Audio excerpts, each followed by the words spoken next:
And we're back. Dear Lord Jesus above in heaven and Christ all fucking mighty. We got it back. So sorry about that, everyone. Our Wi-Fi decided to hate me. I had to get off of it completely. So I'm living. But so we were talking about just like, it's really interesting to see all these drag couples because it must be really, I mean, it's probably very easy to work together because then you have like the same gigs maybe, you may have the same stuff you do all the time, but it probably is very difficult as well because then you're competing for the same gigs and trying to do all the same work together. Have you ever would you ever personally date another drag queen? No.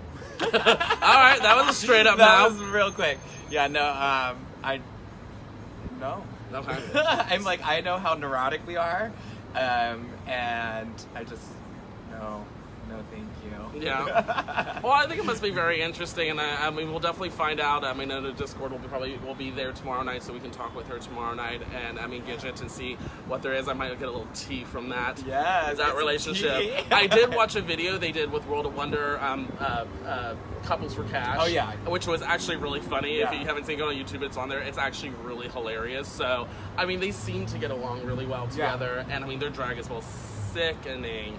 Yes. Gidget is just this kind of exotic, weird mermaid princess that's slightly white trash. They're like very avant-garde, galactic. Oh. Like, they feel like they're from another planet. Well, and same thing with Discord. Discord, she's just got that, she borders on the line of grunge, but she does it in such a classy way that it's just this tasteful, like, she describes herself as like a trashy girl that just crashed a party after having a sex orgy with the entire Motley crew. Perfect.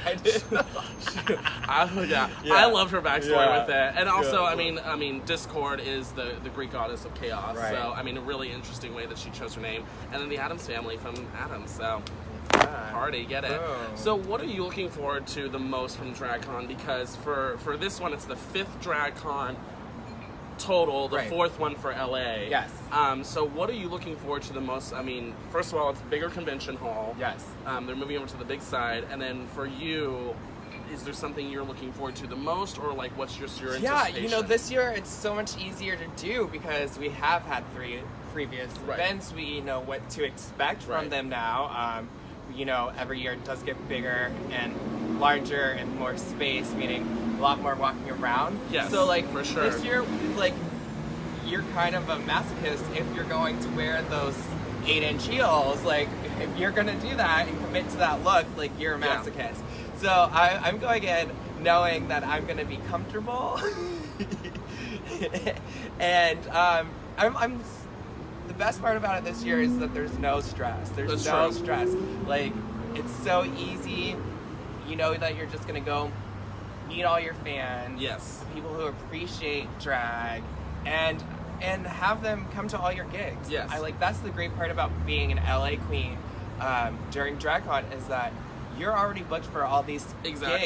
And so the people who aren't specifically looking to just go for the Drag Race girls are going to go to all the local shows and see the local talent here, which I think is very important with events like this. Yeah, and the nice thing too is that we have such a healthy mix of local girls that haven't been on Drag Race and other local girls that have been on Drag Race. So there is this nice kind of mix of fans that come for that, and then they get to meet other girls that they would never normally met that are out here in the community. And I mean, especially here in West Hollywood, I mean, it's going to be a clusterfuck of all these people coming to visit. But it's going to be fun for sure.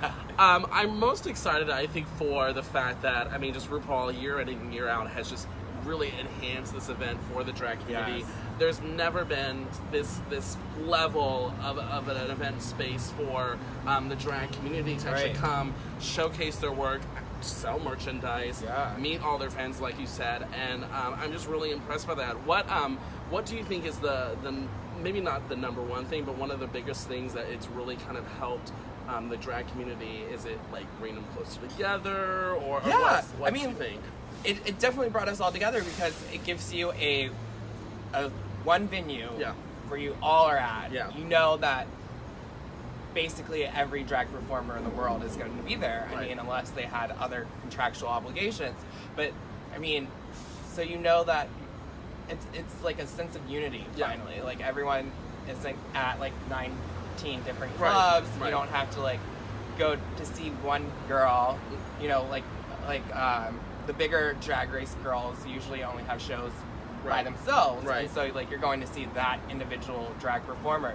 DragCon has put us all together, so you're going, you have the opportunity to see everyone that you want to see, and I think that was important for the fan base, was that they wanted to be able to see everyone at the same time. That's why, you know, these Battle of the Seasons seasons really, the tours really sell out. It's because everyone wants to see those girls all at the same time. And so it brought us all together. We get to kiki with girls that we don't ever get to kiki with, and experience the same hectic vibe of DragCon. It's like the Olympics, really. You gotta go run from panel to this booth, to this booth, to this panel. Is there anyone you're looking forward to either meeting for the first time or getting to see this year that you don't usually get to see on a regular basis? I fortunately get to work with every girl in West Hollywood, so I don't have anyone that I'm like crazy obsessive. Someone you're I know, but I'm very excited that Bianca Del Rio finally broke her no DragCon rule, so she's gonna be there selling her book. And her show sold out for the opening show for her new movie. Yes, her movie Hurricane Bianca is coming out on the 13th. So that's right after. So she's launching her book. And then her movie. So that's really exciting. I also love. I heard that Aja has like an 8-booth. Oh wow! Spectacle. So I want to see what she's doing because she's killing the scene right now. She'll do nothing small. No, that she bitch comes doesn't. to play. So I really want to see what she has up her sleeve. Oh, fantastic! You know, all these girls are just releasing music videos right now. You know, like Trace Royale just released new, or it's coming out, I think, during DragCon weekend. And so I just want to see like those big personalities that normally in the club, you know, they kind of go and then leave. Well, they're working. I mean, they work and then they leave. Yeah. So you know, just to see them in their element, where they're jovial and getting to talk to people, that's what I want. Fantastic. So let's talk some season 10 shade and tea, because I would love to know your opinions on a few things with that, because there has been some interesting things going on this season. And I kind of like the fact that it like season 9, no mess to all of them, but they seem to kind of really kiss each other's asses a lot and just like be more and like, oh, I'm gonna talk to you and love you and be like, oh, you're my sister, and like there wasn't enough drama. This season there's all the drama, which I love. It's like reality TV at its finest. So what do you think is your personal opinion on the whole rivalry now between Eureka and the Vixen? I am not team anybody in that situation. You know, at first it seemed fun. It seemed like it was like dramatic, and now it seems like it's kind of like hateful. It seems like there's like some deep-seated heat and hate in between them. And so I think that both sides are not doing what they should be doing in that situation, because neither one is willing to relent. Two big personalities. Like when you have two pit bulls biting each other, like it's not gonna stop until one's really hurt. And so I think they're doing themselves a disservice. Just that the drama has escalated to the point where it has. Like there's no spot in that workroom or the main stage. No spot during production is safe between them. Like they are always gonna go at each other. And then something a little bit more personal that actually when China was on her season released something. It's the day of interruptions, ladies and gentlemen. The universe is saying, we're gonna annoy you, and we don't care how we do it. And I'm gonna get annoyed back to them. So China did another thing on Drag Race where she was very personal on the main stage talking about something, and then this season we had Blair St. Clair come out and let people know that her first sexual experience was actually she was raped, and it was the first time she actually admitted that out loud to herself, and the support she's been receiving has been amazing. Her new video too has also come out for her music video, which was again a very empowering video for her as an individual. What are your opinions of someone going up and putting that information on live TV Do you think it's a little too personal, or are you really proud of what she did? I think it's empowering. I, too, was a sexual assault victim. I've done performance numbers, Lady Gaga's Till It Happens to You. Oh, wow. I had my story written out on poster cards. boards, and I was like just in my male underwear with my makeup and face on because I wanted it to be very stripped down performance. So I'm one of those people who think that if you're telling your story of enduring and adversity, that it's going to help someone else by just talking about it. Right. Someone else will feel comfortable talking about what has happened to them, and you know, there's always a community with survivors of any real assaults. You know, so yeah, I'm very proud of her, and I'm happy that she was able to realize why her drag persona was how she presents it, was because of the deep-seated moments that happened to her. And I think it was really powerful too because first of all, it explained so much about who she was as a performer, but then it also kind of showed the personality she even had as just who she was, and the fact that she was so try to be positive and joyous and bubbly and loving and all that stuff. And it was, I mean, it's just, I mean, that's first of all a very brave thing to do. It's not easy to come and admit that to, first of all, millions of people out in the world. But the support on social media has been overwhelming and so beautiful to see her actually be a light to some of these, like, some other children that have had issues like this in the past. And they said, I've never felt like I could talk to that, and you being able to do that on TV and being so vulnerable gave me the strength to come out and talk about it. So it is very encouraging.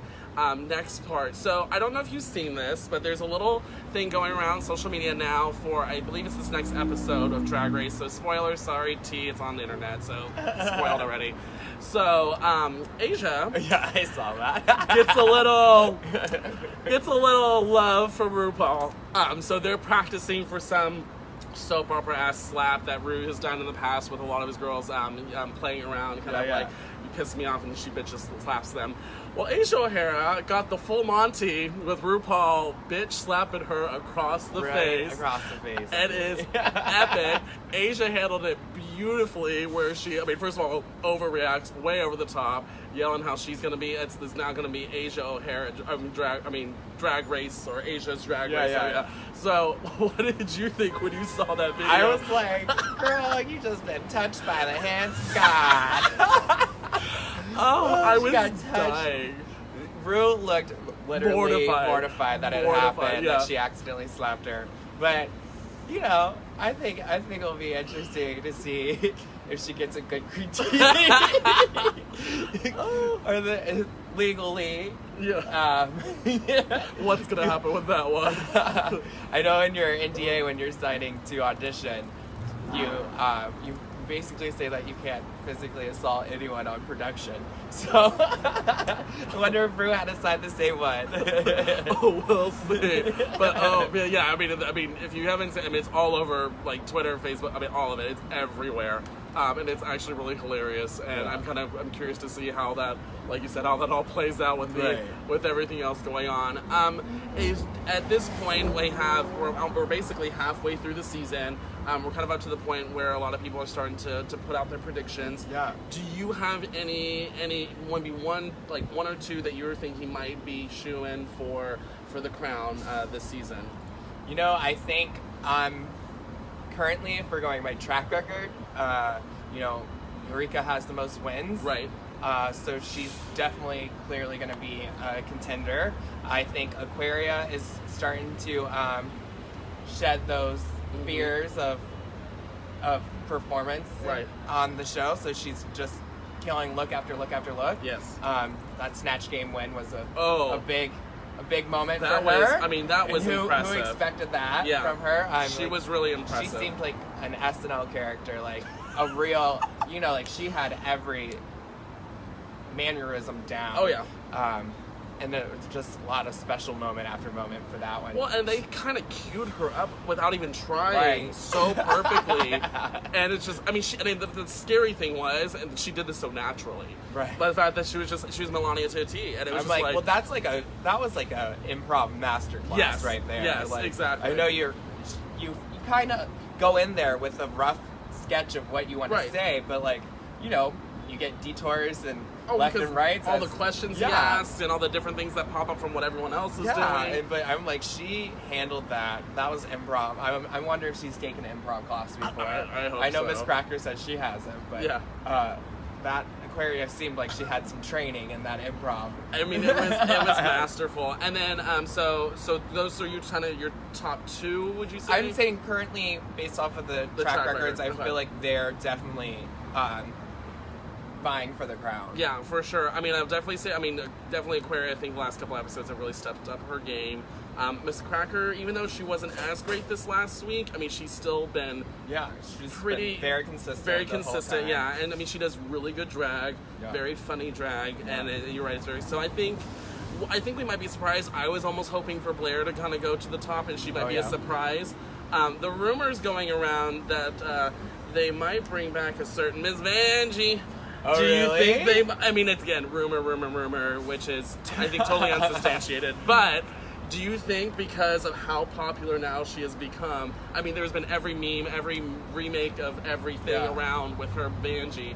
Do you think that's a possibility they might try to bring her back because of her popularity? I mean, I don't think they could have predicted that during production. Right. So there's no way that she's being brought back. But I think she definitely got herself a shoe-in for an All-Stars. All-Stars 4 or 5. She definitely checked the box, like, that, that's like the Cinderella story of first eliminating queens. Right. Like, she's become clearly the biggest popularity. Oh, I think of all of them. And they make sure every episode to say her and name. Rue's face every time Michelle Visage goes and she goes, Miss Vanjie, he's like, you better stop. Like, she just can't help it. I love it. So I'm really impressed with this season. Hopefully it does really well, and fingers crossed for all the rest of the queens. Good luck. I know it's already happened, but things. And so we're really, again, excited for DragCon. Come here tomorrow night. Get your goddamn tickets. Yes. You can go to Diana's Facebook page, Instagram, or Twitter, and you can go find it on there. It's Diana Dzhaketov, and you spell it because I never do. I always fuck it up. Dzhaketov. Dzhaketov. Special. But it's gonna be, again, packed house tomorrow. So many amazing queens from all around the U.S. And then make sure if you haven't gotten your tickets yet, you can go still get day passes for RuPaul's DragCon from the 11th through the 13th. And there's also an amazing after party. If you guys don't hurry up, you're going to miss out. Mariah Paris Balenciaga is doing an event Sunday night after Drag Race at Mickey's West Hollywood. It's going to be amazing. She's going to have a ton of the girls there. It's going to be a very Mayhem, personal... Yuha, Jiggly, Boomer Banks. Yes. It's a lot of girls. Jasmine Masters. Calorie Kardashian. Oh, that's right. Calorie is coming down. Right. Yeah, so I'll be there eventually. So get your tickets. You can go on Eventbrite for that. Yeah. She's selling wristbands. It's a very intimate setting upstairs to get away from the hustle and bustle of the the people at the party downstairs. Yeah. So it's gonna be very exclusive, and it's really just nice for you to almost get more one-on-one time with these girls because, I mean, first of all, they're gonna be tired from DragCon, gonna get their liquor, and they're just not gonna want to be messed with a ton of people. So it's gonna be very fun, and of course, Mariah is entertaining as hell, so she will always have a great time. And she gonna be drinking. We'll play a drinking game. Girl. Me too, girl. We'll play a drinking game with her and see how fucked up we can get her. Yeah. But no, we want to say thank you so much to our lovely Miss Diana Dzhaketov for being here. And come tomorrow, please, ladies and gentlemen. Room service. Do it. Room service. Here at the Sofitel. Beverly and La Cienega, amazing and time. And again, it's just a fun performance every time. I mean, I'm great never food, great cocktails, and the pretty kitchen girls. is open, and those girls. We have 8 girls. Yeah. So it's gonna be a show. Exactly. And also make sure if you really want to get on her good side, bring her some mozzarella sticks. Yes, hot mozzarella sticks. Yes, adore hot mozzarella sticks. Love you, mean it. So thank you guys so much. Also, thank you again to GayLifeLA.com for helping make this production possible. And again, to the amazing Sofitel Los Angeles and Beverly Hills and this beautiful place you see here. You do not want to miss it out. Come for happy hour and stay for the show. Thank you guys so much. Have a great one. Bye. Bye. Fan. Hey, out. Read it.